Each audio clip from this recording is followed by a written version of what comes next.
again. This is Emmanuel Dalida. I am your financial wealth coach for today.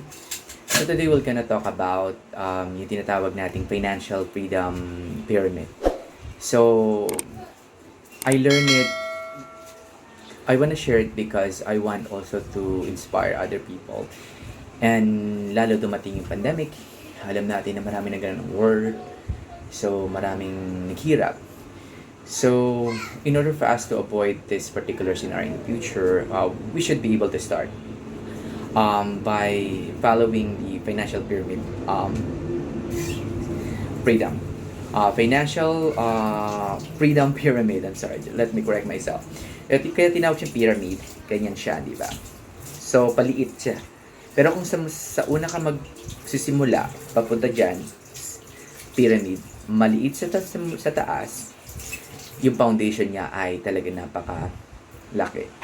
So, in like the school, di ba, yung mga magulang natin, and then yung mga bata, lalo yung mga parents, we want our children, or we want our kids to have a solid foundation when it comes to education. It's the same in terms of financial education. We should be able to start solid sa foundation para hindi ka naman pa pwede magsimula dun sa tuktok. We have to start sa bottom part. Kung mapapansin nyo sa pyramid, siya ang pinaka mataas.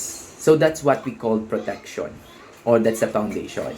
Yung pangalawa, that's what we call the second layer is growth. And the third one, which is the high risk, is more on investment. Kaya siya maliit. Kasi less priority siya. So for us to be able to step on the next level, we need to make sure na solid ang foundation. Parang sa school, in order for us to understand specific article, topics, or lesson, of course, ano yung kailangan natin matutunan?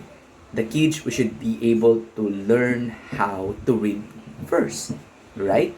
So now, yung protection na sinasabi ko, ito diniscuss sa previous video ko. Expert believe for us to be able to survive, or para masabi natin na financial literate tayo, at least, we should have at least 3 to 6 months of your emergency funds. Emergency fund is different from your savings account or personal savings account.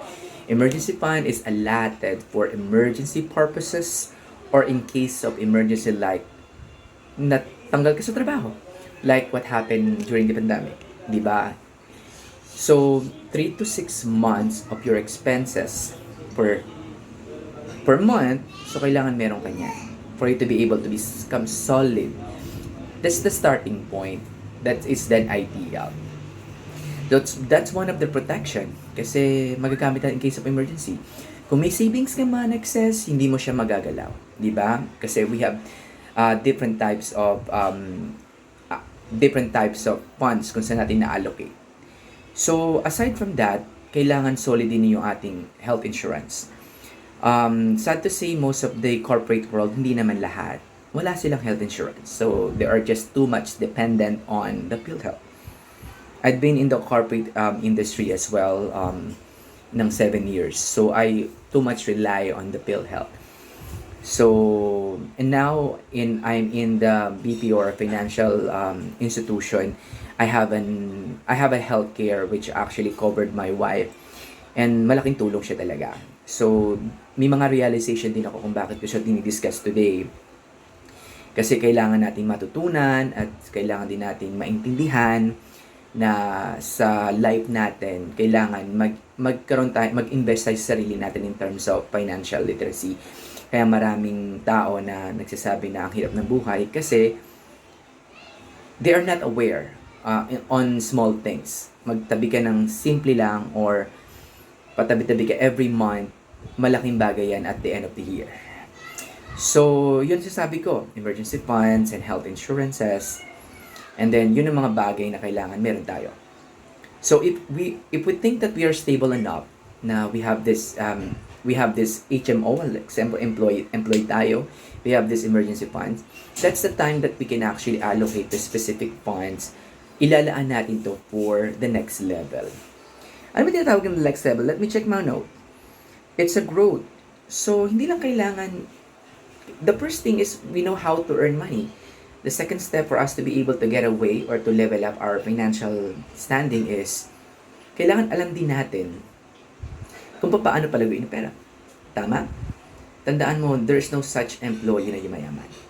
Unless they know how they can streamline or how they can use their money, the money will work for them. Right? Hindi lang parating passion. Hindi lang parating bokasyon. That's the reason why we are working. Because we need to get money. We need to earn money. Right? So, andun na tayo sa passion. Everything will go smoothly as soon as we know, as long as we know on how we can allocate and how we can use our money to earn money. Okay, the second is a growth.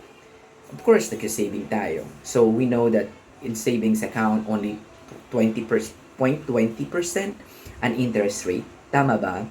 So, tandaan natin inflation rate, 5% every year. So, this year, I think it's 6%. So, kung mag-i-invest ka, maglalagay ka ng pera mo sa bangko ng 100,000, that will be 5% decrease next year. So, nababawasan siya.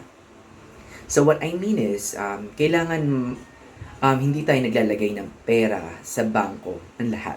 So, hindi ko naman sinabing wag kayong maglagay, pero tandaan natin yung pera natin sa bangko is liquid. That okay din maglagay tayo dyan, like yung emergency fund, na madali natin mapupull up ng funds in case of emergency. Pero hindi tayo mag-stack ng pera kasi hindi siya kumikita. Tandaan natin yan. So, we have to think of a possible way or simple step on how we can earn money. Maraming example, like MP2. Familiar kayo sa MP2, which actually last year or 2019, it was 8% yung interest niya every year. May mga dividends din siyang dinideclare every March and April. So, pwede din naman tayo mag-invest in small things like isa yun, MP2, mag-open tayo ng certificate of deposit or time account. That's for the growth. Doon tayo sa small step. Kung stabilize na tayo at alam na natin yung small step, kung pwede tayong pumunta sa risk. Kung stable na yung foundation, may health card na tayo, may insurance na tayo, alam na natin paano maglago, doon tayo sa level up.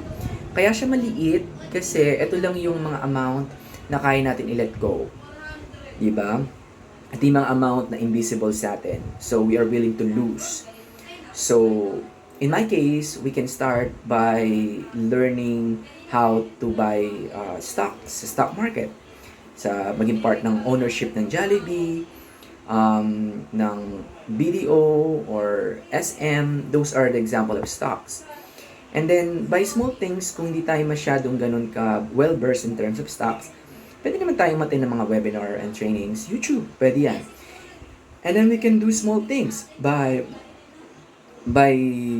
looking for a specific broker. Like in my case, I have Call Financial. You can use BPI Trade or BPO Trade, BDO. I think BDO meron din siya.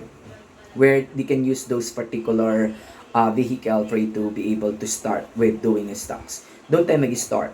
And then on the high risk also, kung well-versed na tayo, may enough funds na tayo, solid na foundation, okay na growth, that's a time that we can actually thinking of having a business. Marami dyan. Franchising, direct stocks, real estate, those are risks. So meaning to say, there is a tendency na mawala lahat ng pera mo. Pero in the sense na everything happen kapag nag-allocate ka ng funds doon, hindi ka masyadong mararattle. Kasi yung foundation protection mo is solid. Thank you guys.